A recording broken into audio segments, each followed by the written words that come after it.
Radical! Welcome to this week's episode of the Print on Demand cast. Each week, join the gnarly Travis and Josiah as they provide insight into the print on demand industry and equip you with the totally tubular tools, advice, and strategies you need to achieve success and hopefully have a few laughs along the way. Now on to this week's Totally Tubular show.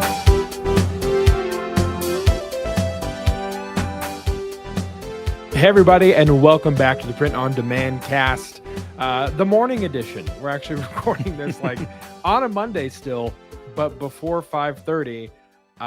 We just filmed our main event for you guys, and I was drinking coffee, which never happens except for one other time. So a little bit different to be doing this in the middle of the day, but some things stay the same. Like Travis Ross joining me from Make Your Mark Design in Broomfield, Colorado. So the more things change, the more they will always stay the same. So Travis, happy Monday. I know we're only a couple hours into your Monday, so there's nothing really to recap about. Did the machines go down? Did people not show up?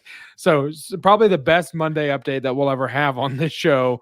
But how's your day going so far? How was your weekend? What's the haps, as the kids say? Weekend was fun. We there was a beer or a brew fest in our town, and so we went to a brew fest on Saturday and had a really great time. And it was a nice weekend.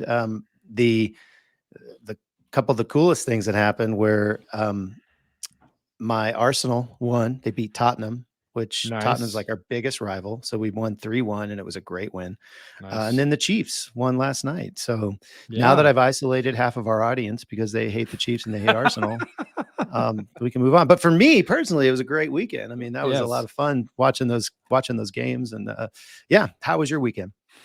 Pretty low key. Saturday we were home recently for my brother-in-law's celebration of life service, and while we were there, my mom was like, hey, I have some bins of yours just with childhood stuff that she collected or has kept from my childhood. I was the youngest, I was the only boy, and so I was 10 years separated from my oldest sister that's closest in age. So I was spoiled quite a bit as a child, and my mom kept everything. So there was literally like, I don't know, 8 to 10 just totes filled with books from when I was a kid and the toys and stuffed and like old school vintage Disney stuffed animals and VHS tapes, probably like 50 old school Disney VHS tapes, and over probably 75 of those golden books that were really popular back in the day.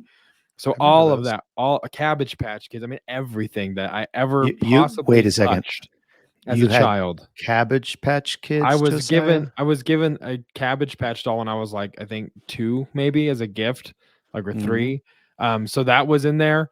So and then like yearbooks from high school and posters from my college theater days, because we used to hang up posters in the back stage area, and everyone would sign your poster. The cast would sign your poster and say nice things and all that kind of stuff. So all of those.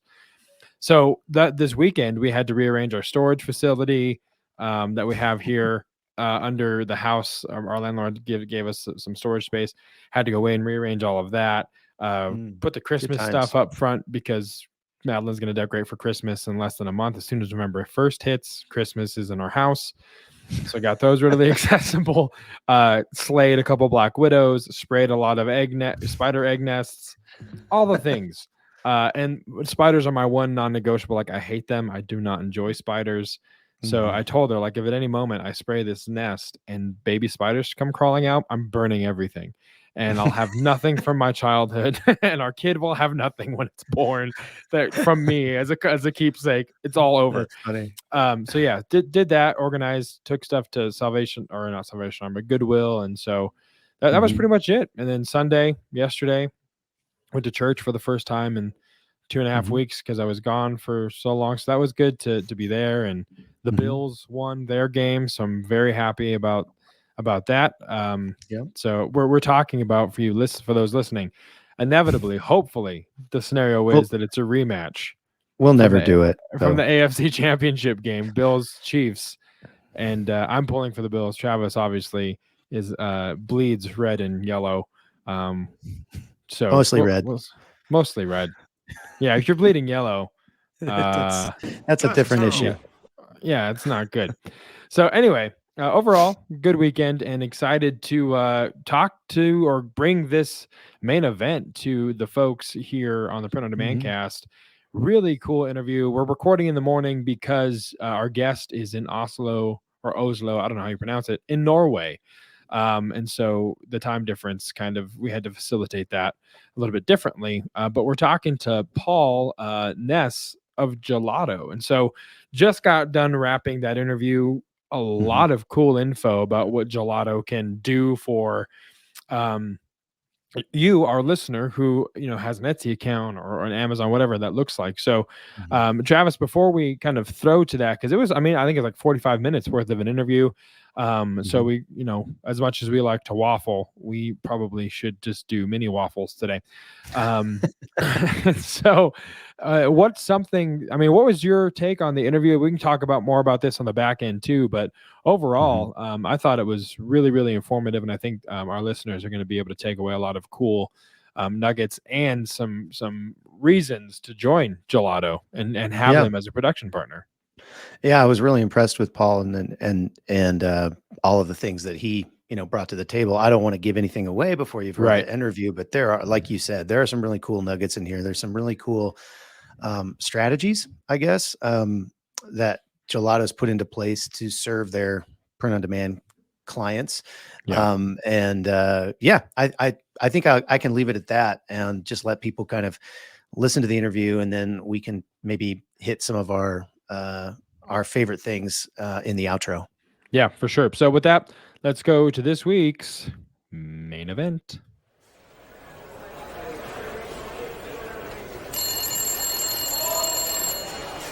Main event, who's calling?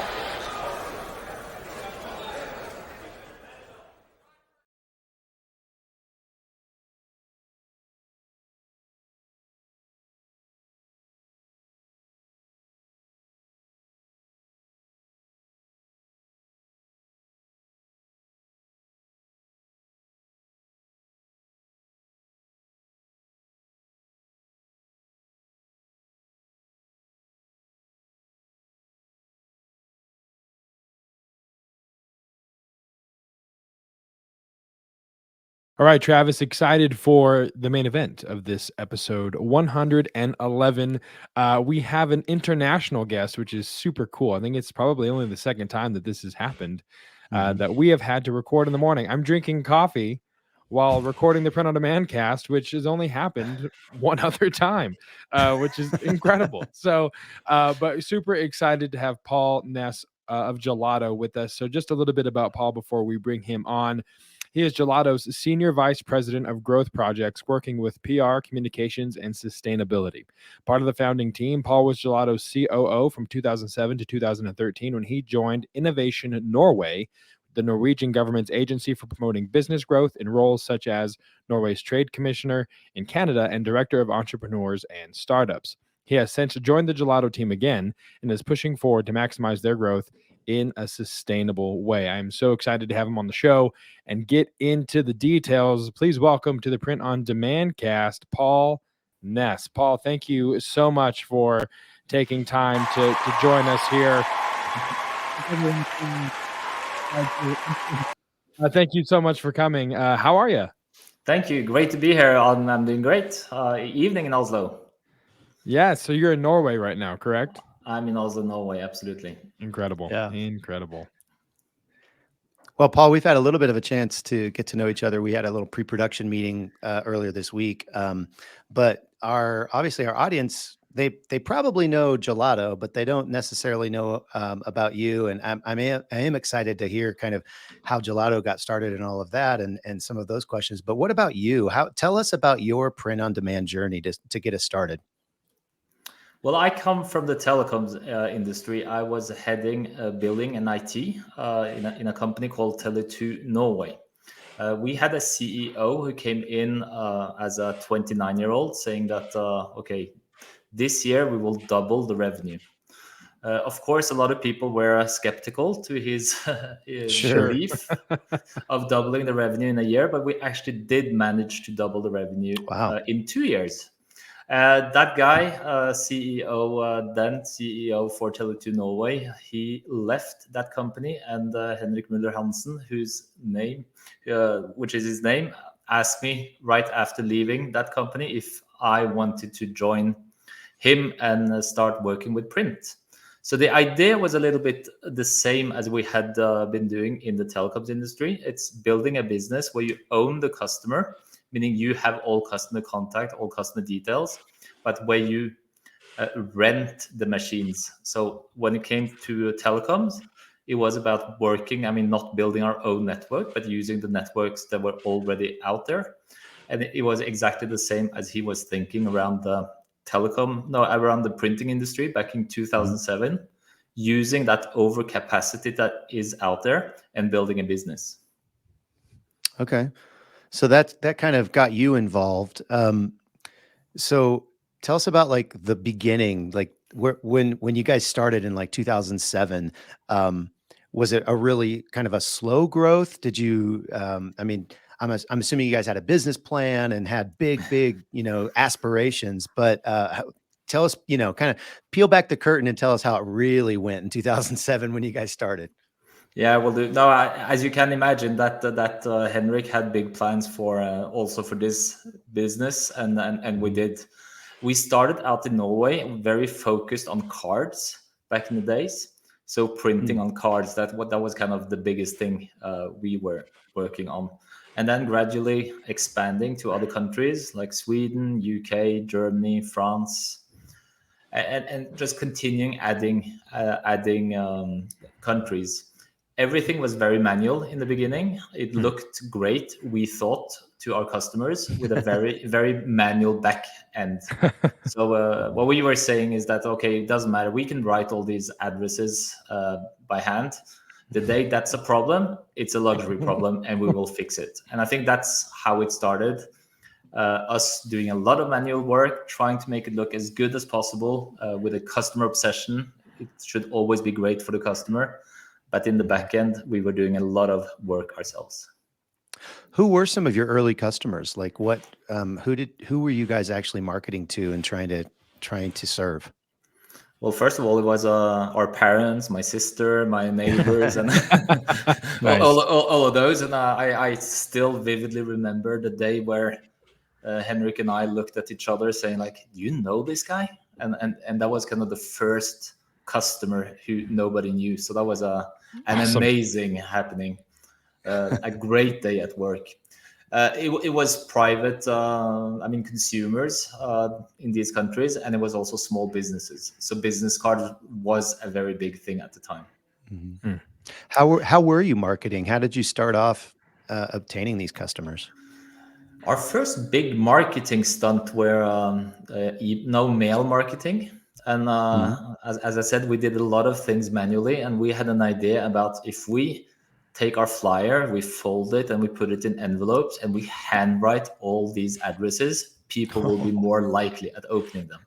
Sure. So we actually sat there and so we were kind of working with the company during the day. We had like customer service doing production. We didn't do production, but we did all the packing ourselves. And then in the evening, when we came home, late in the evening, we started writing these envelopes. And at some point, we kind of saw that this isn't working. We still had about 1,000 envelopes with addresses that we hadn't sent. And we looked at each other saying, like, you know what? This isn't working. We're not getting these sales. Let's just throw them away. And that, I remember that hurt as well. And then after that, I must say that Google AdWords has been big. So in the beginning, going from SEO, a lot of SEO, and then Google AdWords. And throughout, I would say that paid advertising has been very important to us. Were you doing like a blog or anything to try to get the organic traffic, or was it specifically just paid ads to a sales page or a sign up here or something like that? Back in the days, it was typically most of these direct. You go on a landing page from paid ad, and that's how it would work. Okay. Cool. That's awesome. So tell us a little bit about Gelato, as far as what there's lots of production companies out there, and like Travis said, our listeners have probably heard of Gelato as an option amongst many. But in your opinion, what kind of separates Gelato and makes it different from other production companies that gives you kind of that competitive edge? Yeah, I'll do that, but I'll continue my history a little bit. So we were working then with this, focusing very much on printing and on consumers and small businesses. And we started having producers working with production partners in many countries. One day we get a phone call from a large company saying, like, we would like to use your company as our standard for business cards around the world, which of course was a great idea. So instead of business cards being shipped from the headquarter down to wherever the person was sitting, we could print them locally where that worker was sitting. So that was the idea, and that was kind of where Gelato started. So really, instead of sending print material across the planet, you print it where you find your customer. Back then, it was the worker in your company. Today, we are very focused, as I say, on POD for entrepreneurs, for the creators, allowing any e-commerce store in the world to connect to the Gelato network, and using then our network of now 130 production partners in 33 countries. And of course, that makes a big difference, and it's a very big and important difference compared to our competitors. First of all, you will print, of course, on demand. That's the whole point. Yeah. But it's also on location. So if you have a customer, if you sit with a store, I mean, if you run your store in Colorado, if you have a customer in New Zealand, we will produce and ship from New Zealand. And we do the same in 33 countries, but of course, reaching a much larger market than that. So go ahead. And of course, very important from a sustainability perspective. I mean, that's why I'm sure. It's a word that goes again and again in everything we say about Gelato. It's like we want to do this smarter and greener. Yeah, I would imagine, when you were starting up and you had this opportunity to print these business cards for, this global company, and you had all of these, locations that you needed to find printers in. I imagine that was a pretty tall task. How did you go about finding quality, not just finding a printer that could print it, but also making sure that their quality was up to your standards for this big client? And then how has that evolved over time to now finding print production partners in different countries and different locations and things like that? Yeah, I can. When we started, Henrik had to speak with 49 printers before he found one who said yes, or one that said yes to working with us. Wow. Extremely skeptical. Of course, they didn't understand what we were doing, and they thought we would steal all their business. What we were doing really is giving them new business. And I think that's the idea, and that's what they understand today. Today, we work very closely with not only the production partners or the printers themselves, but also with the big manufacturers who kind of come and say, here's a suggested partner for you. Here's one. And really, like, for the quality, I mean, we look at the equipment that they have, and we know we have people working with the quality. And I can tell you that coming from the card industry, there's nothing that is as quality, or the quality control is extremely high on a parent who has birth announcements to send out to their 50 of their best friends. Sure. So that's something. Or the wedding announcement. Yeah, the wedding announcement. All of that. You got to make it perfect, or that bride's going to go crazy. For good reasons, and really, that's how it worked from day one. I mean, this is what we grew up with, and obviously, the quality today is a completely different one. Our ability of kind of remote controlling these machines as well. So today it's a different life. We're speaking about printing a lot, and of course we evolved from printing. But I mean, today we're speaking much more about production on demand. I mean, we're getting into so many other products, as I'm sure we will get to. Yeah. I mean, that's a good segue to kind of our next question here in the notes. As far as products, how many products does Gelato offer in the catalog? Are they all specific to different or certain regions or locations, or there's some global products? Like, what does that catalog offering look like to someone that's wanting to sign up a new account? I mean, with the history that we have, of course, paper is the big. I mean, everything that comes with wall art, everything that is cards, big photo books is big. But more and more we're moving into new products. So we have launched apparel, many types of, I mean, everything you can think of when it comes to t-shirt, organic cotton t-shirts, sweatshirts, hoodies. We have mugs, we have drinking bottles. I mean, more and more products. And one of the benefits, one of the good things about having worked remotely now, I mean, we couldn't travel to the different production partners for such a long time. Sure. We have become extremely good at, one, launching new production partners without going there, and two, we become extremely good at launching new products. So we are constantly adding products to our portfolio. We have wallpaper, we have personalized packaging. We're launching, I mean, we're launching products all the time these days. So, which is great, of course, both for us and for our customers. Yeah. I'm wanting to dive into the weeds a little bit more too, about like these production partners, because obviously you have 33 countries. How are you actually having them ship something to your headquarters to kind of make sure that quality is good? Or what is the quality control mechanism when you're so spread out, with your actual, where your production's happening versus your kind of core team there in Norway? How does that work? The core team is in Norway, but we have people all across the planet. So we try to be very close to our production partners as well. I mean, we have a team now in the US, we have a team in Asia, we have a team, or many teams across Europe. We have a team in Japan and Singapore. So I mean, obviously we try to be close to our production partners, and this is all about a cooperation and really working well together. We can only succeed if they succeed, and we can only make them more efficient if by working closely together. And I think that's another benefit of having done this for 15 years now, is that we kind of have built fantastic tools that just makes the production partners so efficient when working with us. So I think just this cooperation is great. I mean, we see them as our customers, and maybe extremely important customers. Remember also that we bring something new. I said already that we bring new business to them. And a great example that I like to use there is one of our production partners. I think it was in Canada. And when we looked at their business, what we had come with, she had actually been producing for e-commerce stores in 37 countries. So she came from like having produced only for customers who she knew. I mean, where like you get an email, you get a phone call, and then you produce, to now producing for e-commerce stores in 37 countries. And that, of course, is a brand new world for them.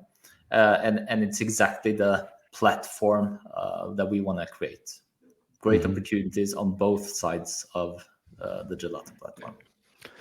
Yeah, one of the things you mentioned was personalized packaging for some of your customers, and maybe like putting inserts into their packages and things like that, maybe doing some hang tags and different things like that.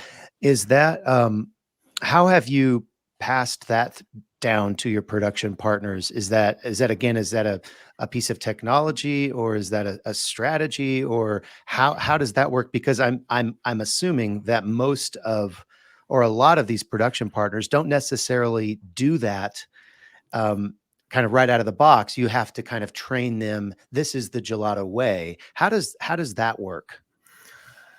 Well, in this, like for a launch like that, we would typically work very, very closely with a couple of partners in order to kind of launch it, test it, change it, and always make it as efficient as possible. So that's a good example where we would be extremely close to the partner for the launch period.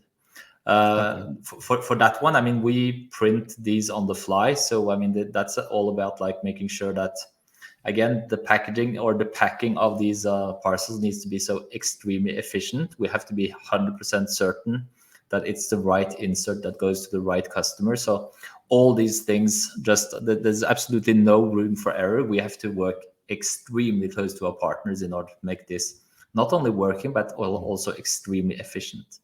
But I think that's if you remember, I said that in the beginning we were doing everything except for production ourselves, and we were doing the packaging.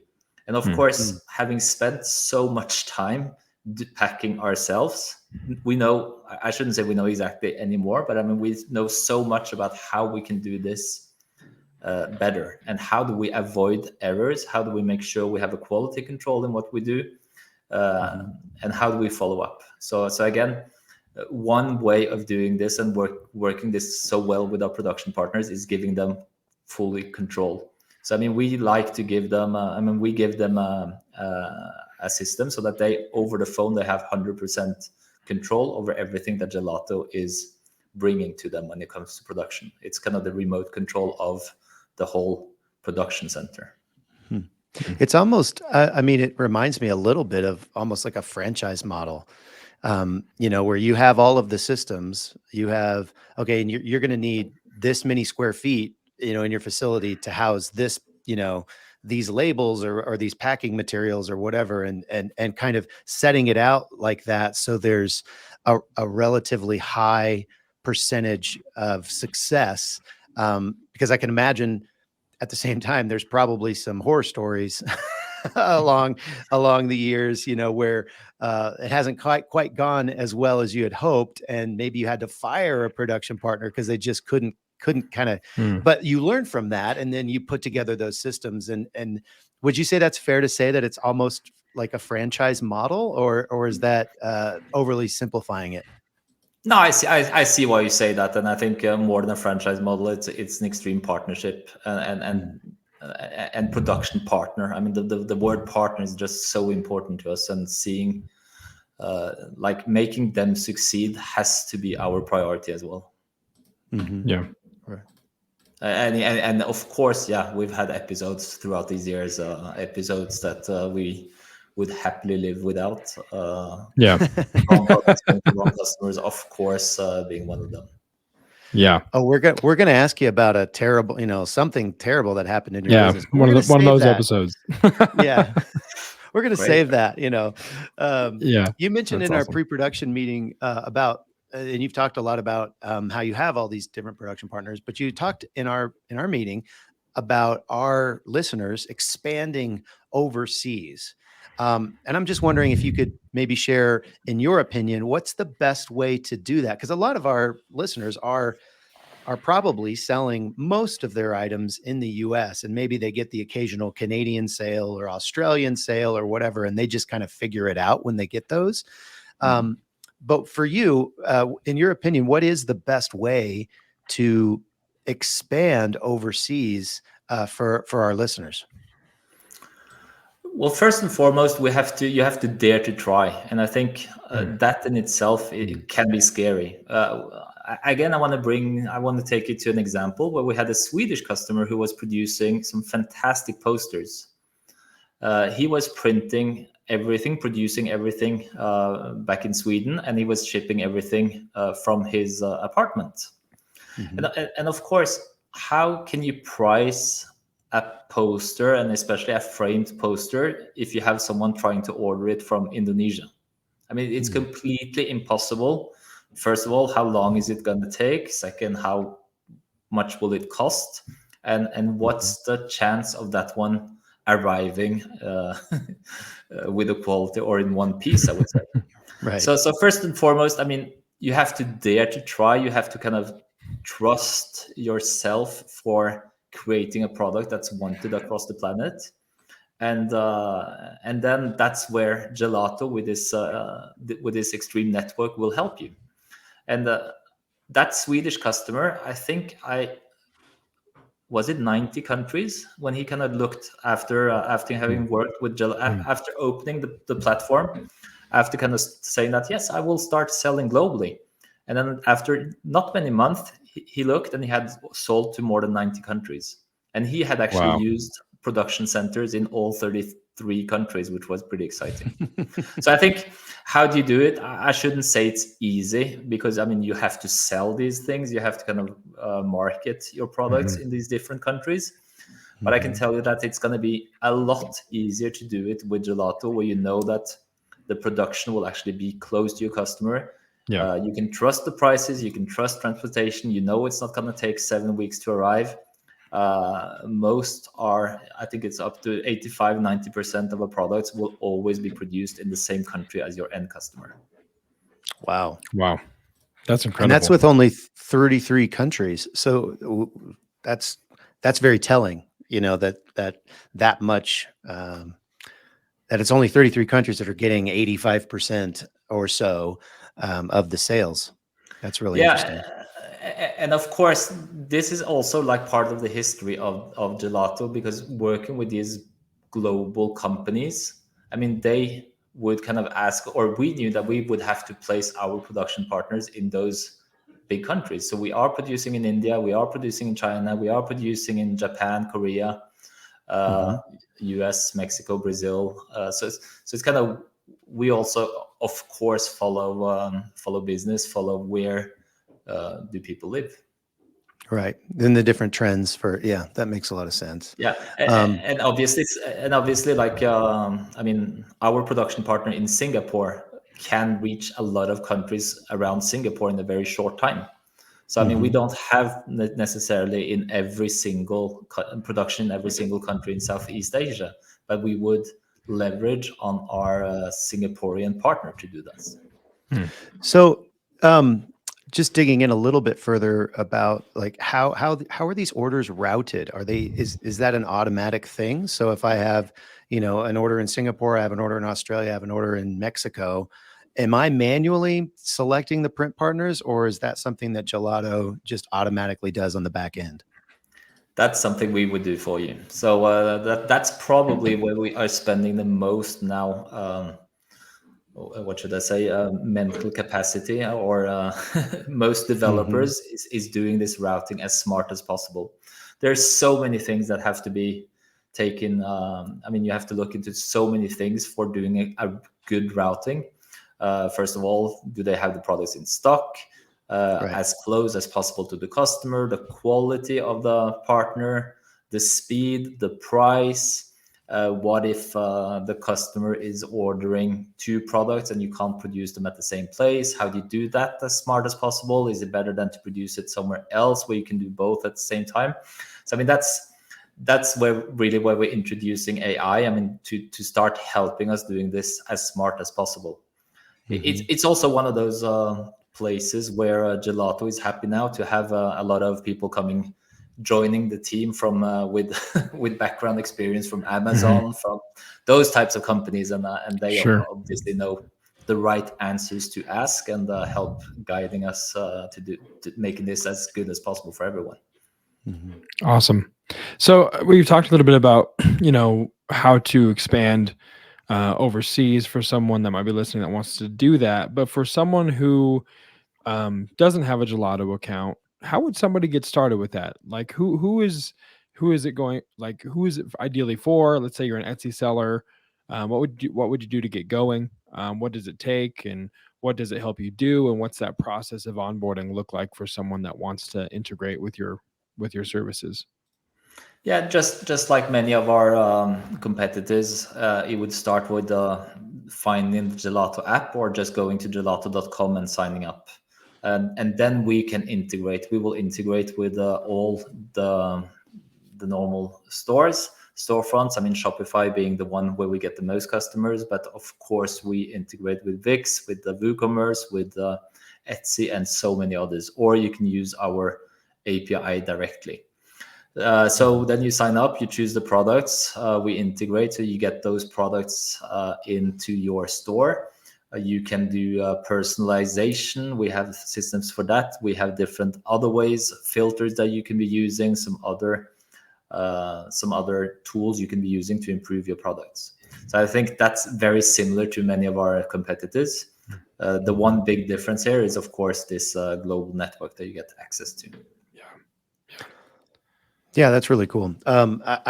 I want to say one other thing. You mentioned this, but so for me, I actually was selling in Europe for quite a while. I was using Printful at the time. It was before I got into our existing facility, and I remember it was a challenge because I think the facility they had at the time, I believe it was in Lithuania, and they were shipping to all of the EU countries for my Amazon account that I had, and Amazon sells. They have 5 major countries. I guess it's 6 now because they added Poland.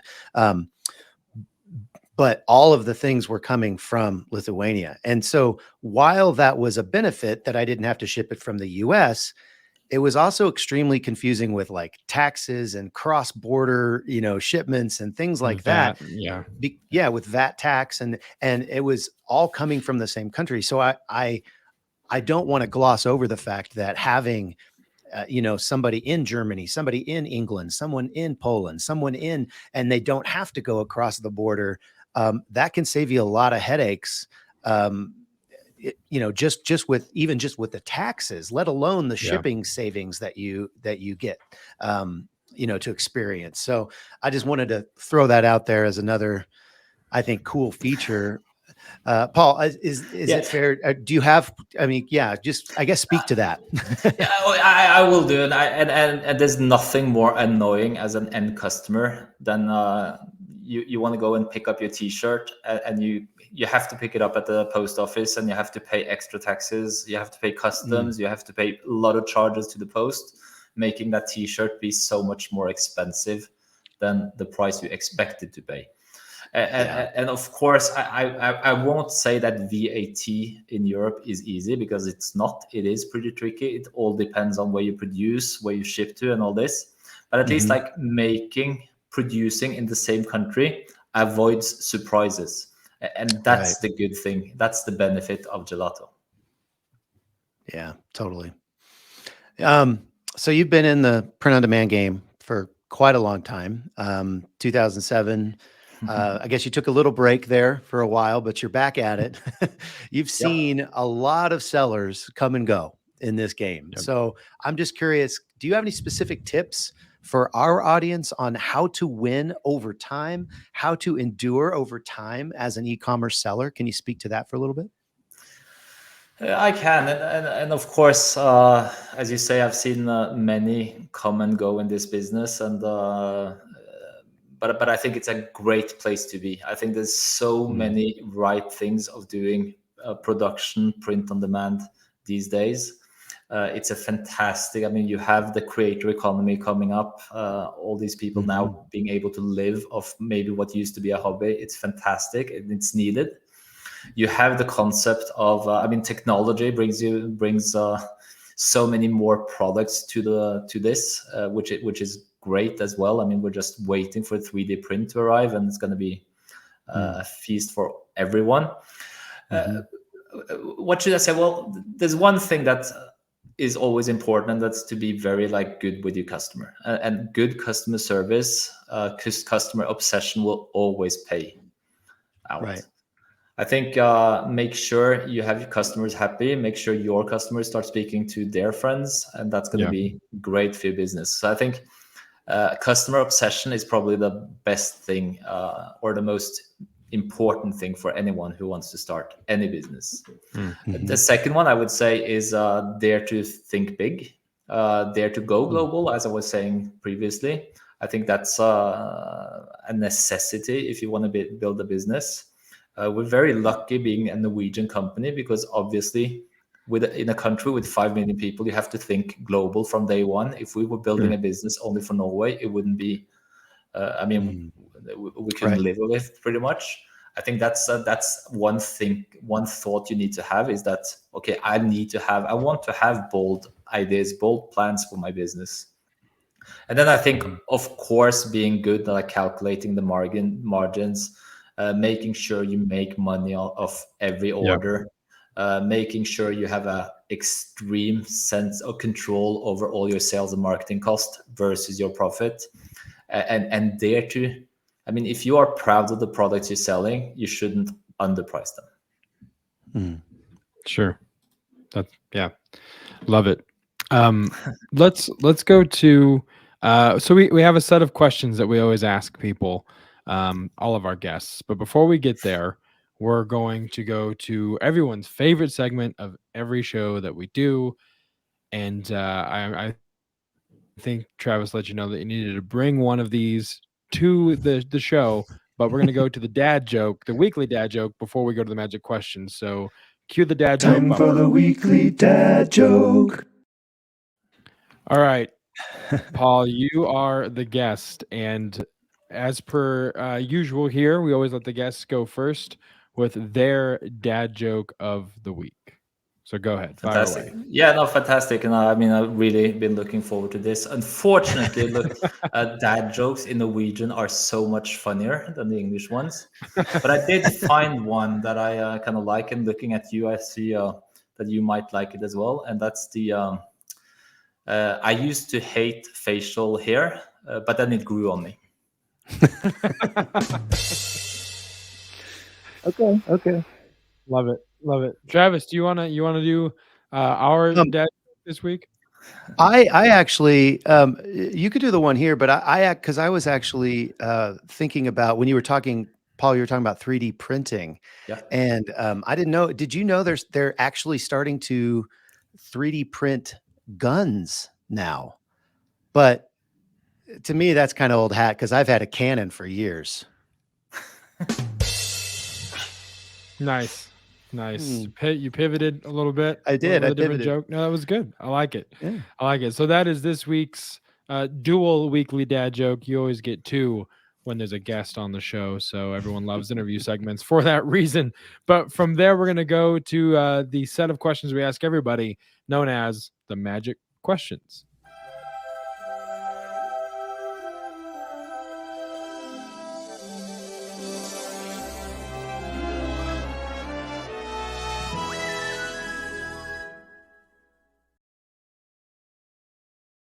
Always so heartwarming every time. Yeah, beautiful transitions. Thank you. Yeah. If we do anything well, it's the arbitrary and unnecessary bumpers that we have for every segment we have on this show. So, all right. So you referenced this before, but we're going to start out with this question. Tell us about a time when something happened in your business that felt like a failure. Like, we don't know how we're going to recover from this. This is just the worst case scenario. Tell us about one of those instances in Gelato's history. Well, I can take you a couple of years back, and of course, a company that was before we opened the platform, when we were selling ourselves, selling to consumers, selling to businesses. When COVID came, our main products were invitations. Of course, nobody were having any parties or anything that they wanted to invite people for. Right. Yeah. We were selling thank you cards. I don't think anyone had anything to say thank you for. And of course, businesses, it was all about marketing material, business cards, and who would need those during that time. So I mean, those were very, very tough days. What we did understand, of course, is like, number one, that what were people doing? Well, they were redecorating their homes. So that's when we started really focusing on wall art and became big on wall art, and also like learned how to launch new products, launch these wall art products very quickly, efficiently, and well with our partners. So I think by far, I would say, or easily, I would say that this was the toughest couple of days in our business, in Gelato's history. But it's also maybe what made us take that leap and becoming that platform. We've been speaking about that for a while, but I mean, that's really when we understood that that's the right thing to do. Our competitors are not being able to ship into Italy, for instance, but we were producing in Italy. Let them use our network to produce. So a great learning experience, which I would say most failures end up being great learning experience, which is a fantastic thing of building a business. We make tons of mistakes, but luckily we've done many things right as well. Yeah, I think that's huge for the sustainability of any business. I mean, just long term, if you're not willing to learn from your mistakes, you're not going to last very long. So tip of the cap to you guys. That was a great pivot, all right, next question. If you had to start all over and you lost all of your current contacts, what would you do first? I think we would never have been where we are without our partners, the production partners, and the efficiency there. And I think working on that part would be where we would start again. With those partners and like being able of like rolling out, getting more partners quickly, I think we would be able to deliver on the other side as well. But I think that's where I would start. If everything was gone, start working with some of the big manufacturers and build a set of partners and do it efficient. Make this be the most valuable work that they can do every day. Okay, so production partners really are that would be your main focus to kick this thing off if you were going to rebuild it from scratch. That's very insightful. That's the I mean that's the thing about having a platform and not owning a single production machine. I mean, we are so dependent on them. Yeah, sure, that makes sense. Yeah. So, all right, the last one that we'd like to ask everybody. It's time, one of those kind of like Johnny Carson moments where you put on the turban and you predict something, look into your crystal ball, and we'll see here. But what do you think the future of print on demand is? If you had to give your best kind of insight to what you think the future holds, what does that look like? I think we are all should all be very happy for being in this business. I think there are so many things coming away, and again, I was speaking about the creator economy, just the number of people working on this business that's growing quickly, and just the opportunity of allowing people to live off what used to be the hobby. Just that is a fantastic thing. I think the technology, I mean, bringing new products onto this is going to be an incredible opportunity for us.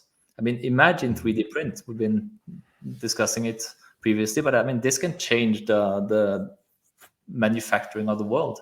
I mean, why would you, if you need a piece for your car, why would you have that one sent from Korea if you can print it at home or somewhere close to your home? So I think this combination of the Gelato idea about this local printing and the technology, like adding products onto this platform, I think the creator economy, I think this notion of local versus global, after the pandemic, everybody would choose to support local businesses instead of the large global ones. Yeah, there's just so many things, and of course sustainability, that's obvious. You want to limit the consumption, the CO2 emissions. There's so many good reasons to be in the production on demand, and if you can add local production on demand, I think it's even better. But I think I just see a fantastic future for this industry as a whole.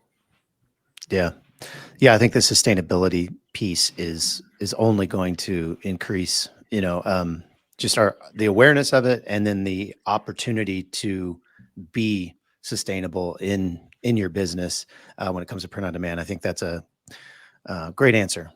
Yeah, and of course, I mean, the on-demand part of this. I mean, the on-demand part is so important. I mean, why would you produce? If I go back to that history, like again, these large corporations, how it started. I mean, the idea there was that we had a Norwegian customer. They used to print, I don't know how many thousand brochures, and then they had someone in their office in Oslo who would like pack thousand brochures and send them to the global offices around the world. Different offices, yeah. And of course, the guy who was sitting in Rio, he didn't need 1,000 brochures. I mean, he needed 50. So instead of getting 1,000 brochures shipped from Norway, he could, like, on his mobile phone, order, and our Gelato app could order 50 brochures and have them delivered in 1 or 2 days because they were produced in Rio. That's where we came from, and kind of that's the network that we now allow any e-commerce store, any creator to use, and kind of that leveling of that the playing field is also a great way of seeing gelato and like for us why we want to go to work every day. That's awesome. Well, Pål actually, Pål and his team at Gelato were kind enough to create a discount code for anybody who would like to try their services. If you want to sign up, you'll get 50% off your first order if you use our little code. We'll put all this in the show notes, but it's you go to the link. It's a bit.ly link, so it's bit.ly, and then it's /print-on-demand-cast-gelato. And then you put the code in when you're checking out to get the 50% off, and that's gelato_PODcast. So we'll put that in the show notes. If you're driving, please don't wreck. Keep driving. You'll be able to get it later. But I just love this idea of being able to use the location-based. What did you call it? You called it location-based production on demand. I think that's super, super cool. And I think there's probably a lot of our listeners that are thinking about that and how that could potentially impact their business and, the speed of delivery, the reduced shipping costs, the hassle of, like you said, going to the post office and having to pay custom fees and all of those things being removed from the equation, I think is a huge benefit. So that's really cool. And thank you for providing that link for our people. Really appreciate that. It's awesome. So Pål, as we're wrapping up here, why don't you tell people where they can find you, where they can, connect with you if they've got questions that we didn't maybe cover during the interview. Just tell us a little bit about how you'd like for them to reach out to you. Yeah, no, it's, gelato.com is the best place to go. We have, I would say, the best customer success team that's out there, getting so many. Our customers love them when they are when they need them. They really do the utmost to solve any problems. So gelato.com for that, but you can also go directly to me. PAL@gelato.com, and I will get the mail. Okay. Awesome. Well, thank you so much for taking time out of your schedule to chat with us all the way from Norway. Very thankful to be able to connect and to get this information out there and let our listeners know exactly what Gelato can do and the advantage that Gelato can give them, especially as we've been talking about internationally and having those production partners in those areas strategically. So that's awesome. So thank you so much. And I look forward to doing this again when, Gelato continues to innovate and expand and bring new features. And so when that time comes, we'd love to have you on again and kind of talk about all the new things Gelato has to offer. But thank you so much for taking time, Pål. It was great chatting with you.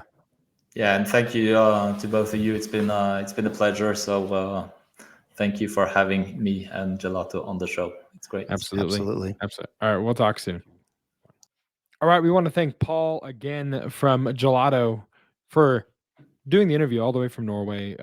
Again, super incredible. I think for me, one of the coolest things is we touched on it a ton during the course of the interview, but the production partners in 33 countries and just how advantageous that is for you as a seller to have a production team on the ground in those countries, because it, as we talked about, mitigates a lot of the lead time, the shipping, all of that kind of stuff, can make things a little bit easier on you having that on the ground. And so and it was really cool to hear them kind of starting in paper, in cards and stuff like that, which was cool, because I think a lot of our guests came from predominantly apparel or t-shirts or so seeing that they started doing print on demand in paper goods and then pivoting to apparel and wall art and decor, it was just really cool to hear that story. So what about you, Travis? What's something, some of the main things that you took away from the interview that you thought were pretty cool?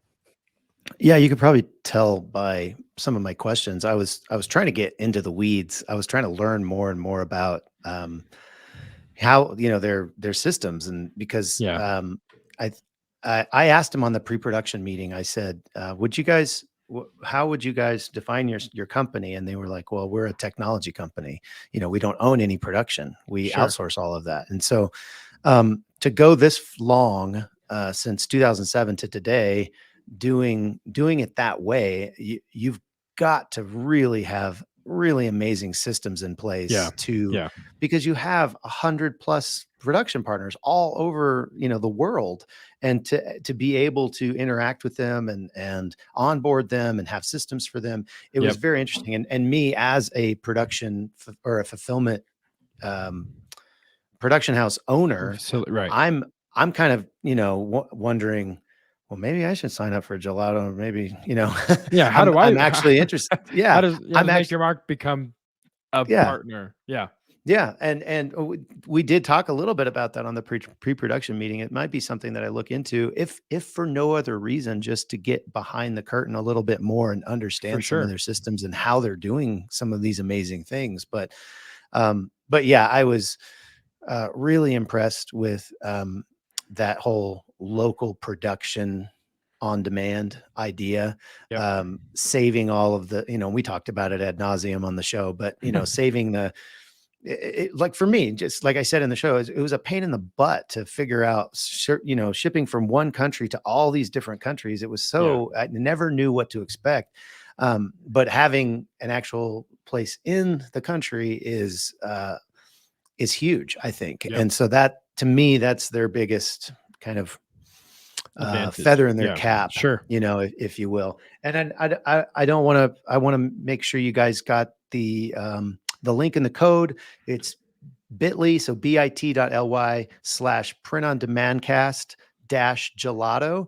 And that's an affiliate link. So if you sign up with them, we actually do get a cut for the show. And then if you go and actually check out, you'll get 50% off your first order with the code Gelato_PODcast. Again, we'll have that stuff in the show notes. You can check that out. But if there's a chance that you might be selling in different locations, to me, it's kind of a no-brainer to at least give them a try and see how it goes. Even if you're not selling in different locations, but you want a way to do that, that would be probably the easiest way to kind of introduce yourself into those markets. Gelato is going to be worth giving a shot to kind of expand internationally, as Paul was talking about on the show. So yeah, give them a try, give them a shot. I mean, I worst case scenario is maybe doesn't work out, and no harm, no foul, and you're back to where you started. Best case scenario is you start moving products in countries that you have no footprint in at the moment. So it could be hugely advantageous just to at least give it a shot. And again, use the discount code, get 50% off, save 50%, on that, giving them a shot. And then we also get a kickback, which is nice for us. You do a lot of affiliate stuff, and we don't, Travis and I have talked about ad nauseum that this is a passion project, but if you want to help yourself and take advantage of that offer while simultaneously helping your favorite podcasters, seems like a win-win, and everyone knows that everyone likes to win. I want to win. So with that, Travis, anything else on the interview before we wrap this thing up and I go stream of consciousness and just talk? No, I just really appreciate Paul coming on. It's late at night in Oslo, and or not late at night, but it's evening time. It's past his kind of normal business working hours. So appreciate him accommodating us, and so we could get the show out to you guys. Yeah, absolutely, 100%. So thank you guys so much for listening. I'm going to try and get through this without stumbling over my words. I suffered the pressure. But it's never a promise. But thank you guys so much for listening. As always, the best way to get in touch with Travis and I, the best way to reach out to us is to join the Facebook group, printondemandcast.com/Facebook. You can join the community that we're wanting to build over there of people who are in the industry, who have questions, who offer advice, because we know that we're not the experts. We've never claimed to be the experts on everything, only some things. But there are a lot of people out there that have a lot of good perspective that Travis and I might not have. So that's a great place to ask questions and get feedback or to offer advice to the group. So you can also follow us on Instagram and on YouTube. printondemancast.com/Instagram and /YouTube is where you find those each respectively. And wherever you listen to podcasts, the PODcast is there for you. And if you happen to be listening on iTunes, we would love it if you guys left us a review. Let us know what you're thinking of the show. Any topics that you want us to cover, if you have a favorite dad joke, whatever it is, let us know in that medium, in that platform. And if you leave a review, we will shout you out on the show. And if you don't leave a review, well, then you get nothing. So you get nothing. So I would suggest just leaving a review and letting us know what you think of the show. Helps the algorithm, helps us get in front of the people who need this content. On Spotify, you can also review us. Only in a star system, though. They don't have a space for a comment quite yet, but I'm sure that is going to be coming in the near future. Travis, any other announcements or things that we need to, housekeeping-wise, let the people know before we continue? Yeah, one thing I did check our iTunes reviews, and we don't have a new one, but we have an update from one of our earliest listeners, actually. Nice. Chris Kretz, who's Chris is he's in the Facebook group and contributes a lot, and so he just basically did a quick update. Well, let me just read his first one that he did about a year ago. It said, since the very first episode, I was hooked. Travis and Josiah cover the full gamut of the print industry and make it relatable to everyone, no matter where they are at or where they intend to be. I love the fact that they are actually in all facets of the business, from printing to sales to POD customers, and even input from direct to consumer via Etsy stores. Thank you guys for all that you do.